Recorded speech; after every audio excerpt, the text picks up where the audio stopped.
नमस्कार. आज आपण बनवणार आहोत प्रोटीन रिच मूग डाळ चीला किंवा प्रोटीन रिच मूग डाळ डोसा. ही रेसिपी हेल्दी आहे, क्विक आहे आणि मुलांच्या डब्यासाठी किंवा वेट लॉससाठी पण परफेक्ट आहे. चला तर मग बघूया हा मूग डाळ डोसा बनवायचा कसा. तर हा इन्स्टंट डोसा असल्यामुळे आपण इथे मूग डाळ भिजवून ती वाटून घेणार नाही आहोत. तर त्यासाठी मी गॅसवरती कढई ठेवलेली आहे आणि त्यामध्ये मी 1 वाटी मूग डाळ भाजून घेणार आहे. इथे आपण नेहमी डाळ दळून आणण्यासाठी जेवढी भाजून घेतो तेवढीच आपल्याला इथे मूग डाळ भाजून घ्यायची आहे आणि ती आपण मिक्सरमध्ये बारीक करून घेणार आहोत. इथे आता डाळ भाजून झालेली आहे आणि मी ती गार करण्यासाठी एका प्लेटमध्ये ठेवलेली आहे. आता आपण ती मिक्सरमधून पीठ तयार करून घेऊयात. तर इथे तुम्ही बघू शकता मी ते अगदी बारीक पीठ करून घेतलेलं आहे. हे तुम्ही स्टोअरसुद्धा करून ठेवू शकता. 8-10 दिवस तुम्ही हे स्टोअर करून सुद्धा ठेवू शकता.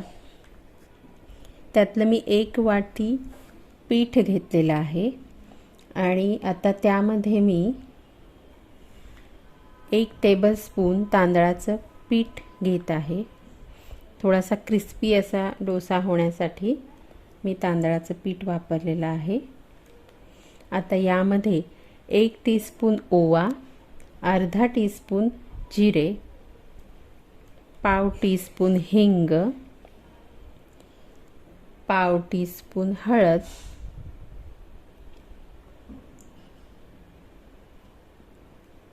चवीनुसार मीठ, चवीनुसार हिरव्या मिरच्या आणि भरपूर अशी कोथिंबीर घातलेली आहे. मी इथे कोथिंबीरच फक्त वापरली आहे. तुम्ही यामध्ये अजून पालक, मेथी हे सुद्धा वापरू शकता. त्यामुळे हा डोसा किंवा चीला अजून जास्त हेल्दी होईल. आता यामध्ये पाणी घालून आपण हे जसं आपण डोशाचं पीठ बनवतो त्या पद्धतीने हे पीठ त्याची कन्सिस्टन्सी तशी बनवून घ्यायची आहे. आता आपण याचे डोसे घालून घेऊयात.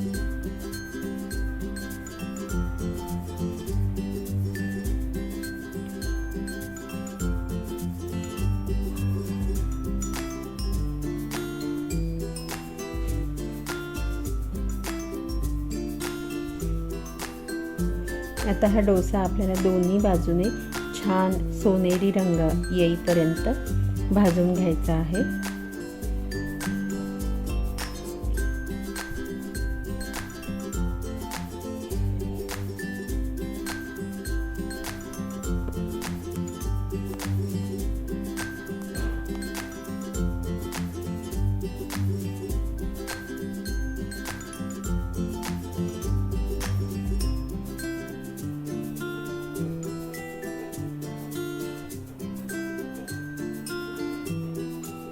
तुम्ही बघू शकता किती सुंदर असा कलर आलेला आहे डोशाला.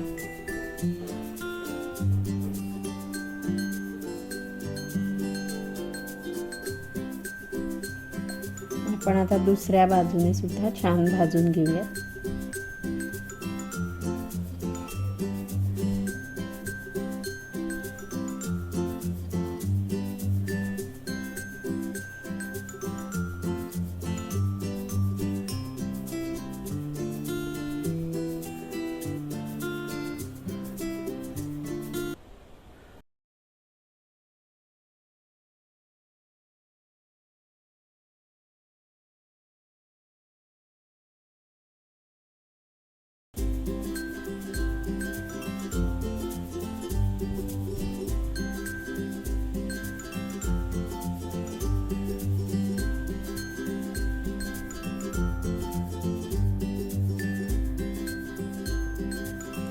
अशा पद्धतीने आपला मूग डाळीचा डोसा किंवा चीला इन्स्टंट आणि क्विक हेल्दी असा तयार झालेला आहे. तुम्ही याला चटणीसोबत, हिरव्या चटणीसोबत किंवा दह्यासोबत किंवा सॉससोबतसुद्धा खाऊ शकता. अतिशय क्विक होणारा असा डोसा आहे. जर तुम्हाला ही रेसिपी आवडली असेल तर चॅनलला लाईक करा, शेअर करा आणि सबस्क्राईब करा. तुम्ही नक्की हा डोसा ट्राय करून बघा आणि तुम्हाला कसा वाटला हे मला कमेंट करून नक्की कळवा. अशाच अजून हेल्दी, झटपट होणाऱ्या रेसिपींसाठी पुन्हा भेटूया. तोपर्यंत बाय.